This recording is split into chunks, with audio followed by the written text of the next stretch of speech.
চাঁপাইনবাবগঞ্জের সরকারি মহিলা কলেজে উৎসবমুখর পরিবেশে উদযাপিত হয়েছে হিন্দু সম্প্রদায়ের অন্যতম ধর্মীয় উৎসব সরস্বতী পূজা।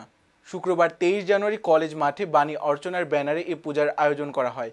এতে সার্বিক সহযোগিতা করেন ইতিহাস বিভাগের সহকারী অধ্যাপক ও সরস্বতী পূজা কমিটির আহ্বায়ক প্রকাশ চন্দ্র শীল, পূজা কমিটির প্রধান উপদেষ্টা ও কলেজের অধ্যক্ষ প্রফেসর ডক্টর বিপ্লব কুমার মজুমদার অনুষ্ঠানে দিক নির্দেশনামূলক বক্তব্য দেন।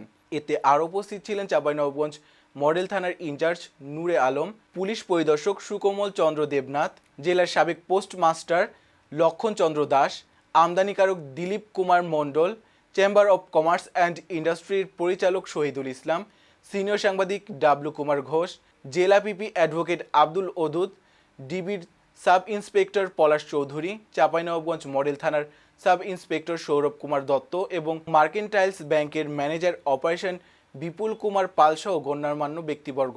বিদ্যাদেবী সরস্বতী কৃপা লাভের আশায় জেলার বিভিন্ন শিক্ষা প্রতিষ্ঠান ও ঘরে ঘরে পূজার আয়োজন করা হয়।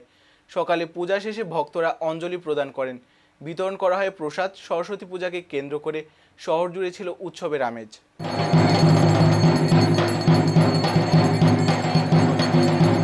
আপনারা যুক্ত হলেই আমরা খুবই ধন্য এবং কৃতজ্ঞ হব এবং আগামীতে আমরা আরও বড় পরিসরে এই মা সরস্বতীর চরণে যাতে আমরা পূজা অর্পণ করতে পারি।